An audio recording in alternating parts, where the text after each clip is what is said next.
দেখুন, এই রাজ্যের সরকারটা সরকার আছে বলে মনে হয় না। একটা সার্কাস চলছে। আমরা যখন ছোট ছিলাম তখন সার্কাস হতো। তা মনোরঞ্জনের জন্য ওখানে জোকাররা বিভিন্নভাবে সাজ দেন। তাই রাজ্য সরকার সেই জোকারের ভূমিকা পালন করছে এবং এই বাইনারি পলিটিক্স, হিন্দু মুসলমানের পলিটিক্স এই রাজ্যকে দুই ভাগে ভাগ করার পরিকল্পনা করেছে। কারণ এর আগেও আমরা বলেছি যে এদের কেন্দ্রীয় অফিস নাগপুর আরএসএস এর দপ্তর, আর এই রাজ্যের দুটো দোকান, একটা বিজেপি একটা তৃণমূল। স্বাভাবিকভাবেই কোনো রাজ্যের প্রধান, কোনো রাষ্ট্রের প্রধান, তার কাজ কি? মন্দির মসজিদ তৈরি করা? মন্দির মসজিদ তৈরি করবে ধর্মগুরুরা। আমরা যখন ছোট ছিলাম পশ্চিম বাংলায় দুর্গাপুজো হতো। শুধু 2011 সালে মমতা ব্যানার্জি ক্ষমতায় আসার পর দুর্গাপুজো হয়নি। তখন আমরা দল বেঁধে বাড়ি বাড়ি চাঁদা আদায় করতে যেতাম, বিল কাটতাম। সেই চাঁদা দিয়ে দুর্গাপুজো করার পরেও উদ্বৃত্ত টাকা আমরা মুখ্যমন্ত্রী ত্রাণ তহবিলে গিয়ে আমরা দান করতাম এবং সেই খবর আনন্দবাজার পত্রিকা, বর্তমান পত্রিকার মতো পত্রিকায় প্রথম পেজে প্রকাশিত হতো। কিন্তু এই সরকার, আমরা জানি না এই সরকার কি খেলায় মত্ত হয়েছে। আমরা বলতে চাইছি, বিজেপি রাম মন্দির তৈরি করতে গিয়ে ভারতবর্ষের মানুষ আপকি বার 400 পার দুগালে থাপ্পড় মেরেছে।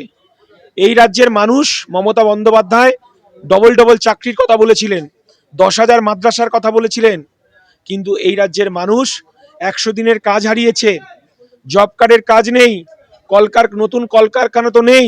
যারা ছিল তারাও চাঁদার জুলুমের জন্য, সিন্ডিকেটের জন্য তারা পালিয়ে যাচ্ছে।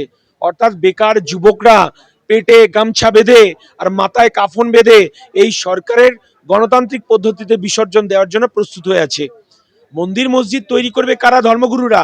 এই রাজ্যের মুখ্যমন্ত্রী এই রাজ্যের গরিব, খেটে খাওয়া, শ্রমজীবী, আদিবাসী, দলিত, সংখ্যালঘু, মুসলমান, আদিবাসী তার করের টাকায় কলকারখানা না করে, বেকার যুবকের কর্মসংস্থান না দিয়ে, স্কুল কলেজ তৈরি না করে, হসপিটাল তৈরি না করে, মানুষের জনজীবনকে ব্যাহত করে মন্দির খেলায় মত্ত হয়েছে।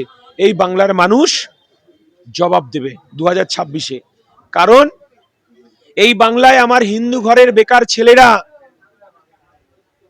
তারা কাজ চায়। সামনে দুর্গাপুজো, মমতা বন্দ্যোপাধ্যায় যদি ওই 1,10,000 টাকা না দিয়ে যদি একটা কারখানা করতেন, তাহলে আমার দুর্গা সব থেকে বেশি খুশি হতো। এই কথাটা আপনাদের মাধ্যমে মাননীয় মুখ্যমন্ত্রীর কানে পৌঁছাবেন। আমার দলের চেয়ারম্যান বলছেন যে এই বাংলায় পিছিয়ে পড়া আদিবাসী, দলিত, সংখ্যালঘু মুসলমানদের রাষ্ট্র নেতারা সংবিধানকে আলমারিতে রেখে সংখ্যালঘু আদিবাসীদেরকে ফুটবল হিসেবে ব্যবহার করেছে। এই বাংলার সংখ্যালঘু মুসলমান, সংখ্যালঘু আদিবাসী, দলিতদের নওশাদ সিদ্দিকী বলছেন রেফারি হিসেবে মাঠে খেলতে হবে। অর্থাৎ এতদিন সংখ্যালঘু আদিবাসীদের ফুটবল হিসেবে খেলা হয়েছে, এবারে সংখ্যালঘু আদিবাসী তারা হচ্ছে রেফারি হিসাবে হাতে কার্ড রেখে দেবে, হলুদ কার্ড, লাল কার্ড। অতএব ফাউল হলেই হলুদ কার্ড, আর যদি বারবার যদি আক্রমণ আসে তাহলে লাল কার্ড। এই কথাটাই আমরা বলতে চাইছি। অর্থাৎ লড়াইটা আদিবাসী, দলিত, পিছিয়ে পড়া মানুষের নেতৃত্ব সামনের সারিতে নিয়ে আসতে হবে। আর মমতা বন্দ্যোপাধ্যায় বোরখা পরার আড়ালে, হিজাব পরার আড়ালে তার উন্নয়ন নাকি কোরআন শেষ হয়ে যাবে, হাদিস শেষ হয়ে যাবে, আপনার মহাভারত শেষ হয়ে যাবে, তার নাকি উন্নয়ন শেষ হবে না। সংখ্যালঘু মুসলমানদের উনি দুধেল গাই বলেন। আর কি প্রমাণ দিতে চাই? আমি একজন হিন্দু ঘরের সন্তান হিসেবে আমার দুর্গাপুজোয় 4 দিন 5 দিন আমি ছুটি পাবো, কালী পুজোয় ছুটি পাবো, সরস্বতী পুজোয় ছুটি পাবো, কালকে 17 তারিখ বিশ্বকর্মা পুজো, সেদিনকে ছুটি পাবো। আর আমার মুসলমান ভাইরা বলছে, মাননীয় মুখ্যমন্ত্রী রেড রোডে আপনি হিজাব পরে ইনশাল্লাহ সুবহানাল্লাহ করেন, আল্লাহর কাছে দোয়া প্রার্থনা করেন।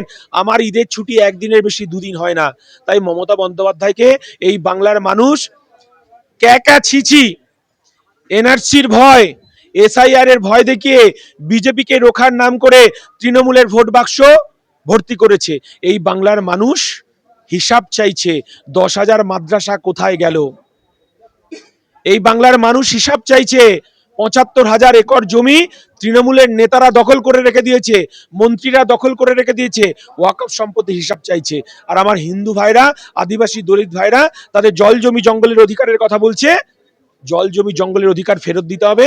আর আমার হিন্দু ভাইরা বলছে যে আমার দেবত্ব সম্পত্তি ফেরত দিতে হবে। এর প্রতিবাদটা কে করছে? আমার দলের সেনাপ্রধান নওশাদ সিদ্দিকী। তাই তো মমতা বন্দ্যোপাধ্যায় বিজেপির ৭৭ জনকে ছেড়ে ভাঙড়ের বিধায়কের পিছনে পড়ে আছে। আমরা বলতে চাইছি বাংলার মানুষ সব দেখছে, ২০২৬-এ এই সরকারের বিসর্জন অনিবার্য।